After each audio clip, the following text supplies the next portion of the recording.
welcome back with my YouTube channel. Buat kamu yang belum subscribe akunnya aku, tolong di subscribe dulu ya.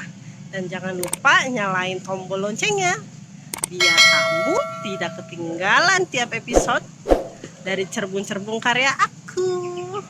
Happy reading guys, selamat membaca. Dadah.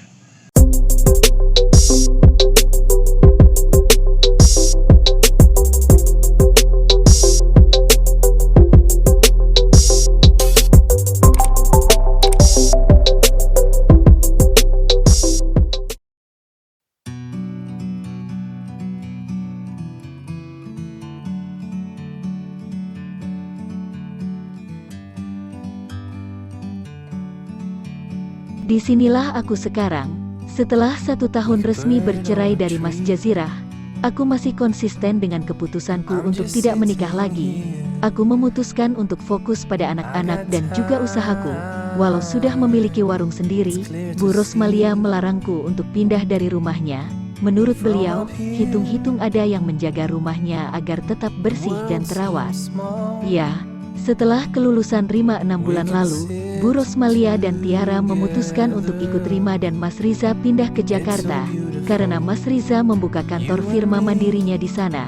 Sedangkan aku memilih untuk tetap tinggal di sini, di rumah yang sudah banyak memberikanku kenangan sebagai tempat berteduh. Jangan tanya bagaimana hubunganku dengan dua bersahabat itu, karena setelah masa idaku selesai, Mas Riza mengajakku makan malam di luar. Tentu aku menolaknya, karena aku tidak ingin menjadi fitnah dan digunjingkan oleh warga, karena pergi hanya berdua dengan pria yang bukan mahramku di malam hari pula. Namun, entah mengapa, setelah penolakanku malam itu, Mas Riza tidak pernah lagi mau berbicara kepadaku. Bahkan dia seringkali menghindar tiap kali kami berpapasan. Mas Riza menjadi jarang sekali pulang ke Garut, kami hanya berkomunikasi seperlunya saja. Sedangkan pertemuan kami terakhir kali pada saat wisuda Rima. Saat itu dia menjemput kami untuk ikut menghadiri acara wisudanya Rima di kampus. Setelah itu kami tidak pernah bertemu lagi. Jikakan pun Bu Rosmalia pulang ke Garut, itu hanya ditemani Rima dan Tiara saja.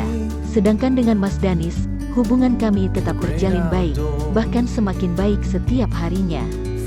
Selain menjual bubur, aku juga menjual aneka kue basah dan kering.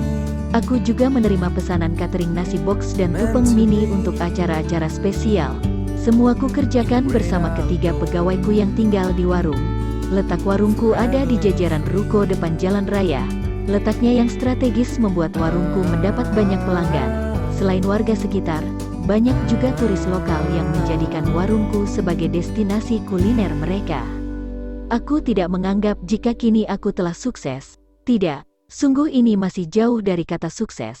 Namun, jika ingin menengok ke belakang, aku sudah cukup puas dengan pencapaian yang kuraih dengan tenaga dan keringatku sendiri, bermodalkan dari hasil berjualan bubur di depan rumah Bu Rosmalia dan gaji bekerja di rumahnya, membuatku memiliki tabungan yang cukup untuk menyewa ruko yang sekarang bahkan sudah menjadi milikku sendiri. Benar kata pepatah, jika usaha yang kita lakukan akan berbanding lurus dengan hasil yang kita raih, Allah tidak akan membiarkan hambanya, yang berusaha sekuat tenaga itu kecewa dengan kegagalan. Dan inilah, yang sedang kurasakan sekarang. Aku merasa semua usahaku kali ini sedang dibayar tunai olehnya, bahkan aku seperti mendapatkan grand prize dari usaha yang sudah kulakukan.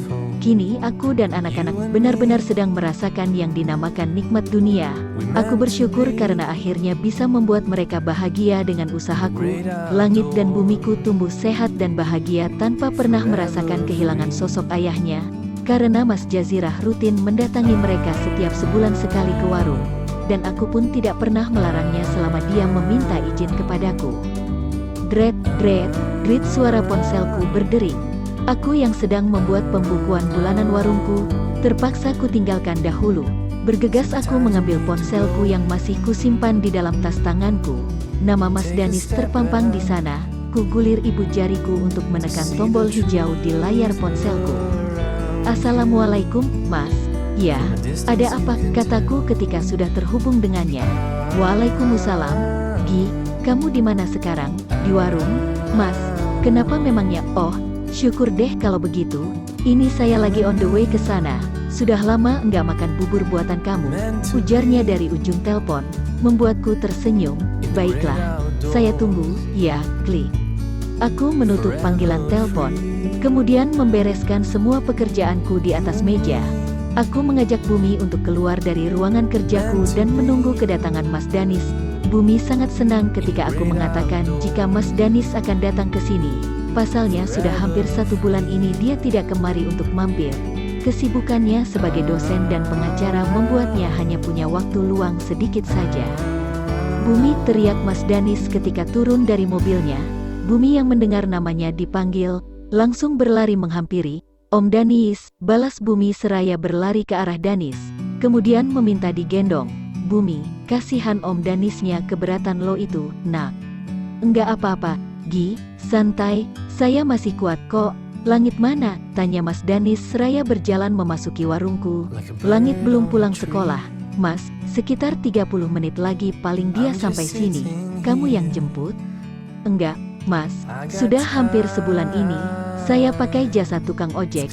Kebetulan ada tetangga rumah ibu yang jadi tukang ojek, jadi saya minta tolong dia untuk antar dan jemput Langit sekolah. Oh begitu, kamu sibuk ya urus warung? Enggak juga, biasa-biasa saja.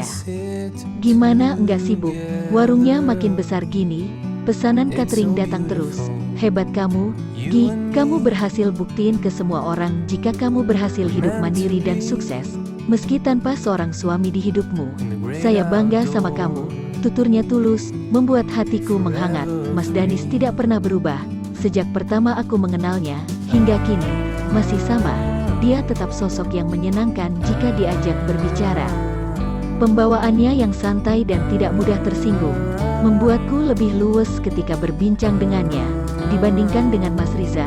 Riza sudah menghubungimu, Gi, minggu lalu saya ke Jakarta dan bertemu dengannya, ungkap Mas Danis, membuatku terdiam cukup lama. Saya belum pernah bertemu dengan Mas Riza lagi. Mas, dia enggak pernah ikut jika Mbak Rima dan Ibu pulang ke sini. Mungkin sibuk, banyak urusan di Jakarta, kataku mencoba menghibur hati. Karena aku paham, Mas Riza pasti tersinggung dengan penolakanku dulu, saat dia mengajakku pergi makan malam berdua saja. Sudah jangan dipikirin, saya lapar nih. Mau dong makan bubur ayam spesial yang dibuat langsung sama yang punya warung. Hahaha, celetuknya membuat suasana hatiku kembali baik. Siap tuan muda, tunggu sebentar. Ya, Bumi temenin Om Danis dulu. Ya, nak, kataku seraya meninggalkan meja di mana Mas Danis dan Bumi duduk. Aku segera membuatkan bubur ayam spesial pesanannya Mas Danis. Jika dipikir-pikir, hidup ini terkadang lucu. Padahal aku lebih dulu kenal dengan Mas Riza dibandingkan dengan Mas Danis, tapi entah mengapa justru Mas Danislah yang lebih akrab kepadaku. Apa mungkin karena pembawaan Mas Danis yang riang dan tidak mudah tersinggung, jadi aku seperti tidak ada beban jika bertemu dengannya. Ini Mas bubur ayam spesialnya, silahkan dicicipi dan dihabiskan. Kalau kurang nanti saya buatin lagi, kelakarku saat meletakkan mangkuk bubur dan teh manis hangat di atas meja, persis di depan Mas Danis. Terima kasih, Hua, harumnya enak banget, enggak berubah, rasa dan aromanya selalu menggugah selera. Hahaha. Bisa aja, Mas, bikin saya GR, kamu lucu. Gi, masih aja suka malu-malu kalau saya puji. Padahal saya pujinya tulus loh, bukan godain kamu. Gimana nanti kalau saya puji tiap hari? Bisa angkat tangan nanti kamu. Kelakarnya lagi, membuatku tersenyum geli. Emang ibu lucu ya, Om? Kalau Bumi lucu juga? Enggak, nah lo, aku menahan senyum saat melihat Mas Danis tersedak makanannya. Saat Bumi mengajukan pertanyaan, rasain kamu, Mas, gombal terus sih jadi orang, pelan-pelan makannya. Mas kalau makan, kataku menahan tawa. Iya, dong, Bumi juga lucu banget malahan, lebih gemesin daripada ibu, sahut Mas Danis salah tingkah. Hahaha, Gi, kamu sih. Loh, makanya kalau lagi makan jangan bicara yang aneh-aneh, apalagi di depan anak kecil. Rasain deh, tega, biarin. Aku sangat menikmati di mana momen Mas Danis salah tingkah seperti ini, karena biasanya dia yang selalu membuatku mati kutu di hadapannya. Pernah suatu kali dia membawa papa dan mamanya makan bubur di sini. Kemudian dengan gayanya yang pecicilan, dia memujiku secara berlebihan di hadapan kedua orang tuanya, membuatku tidak bisa berkutik dan menahan malu.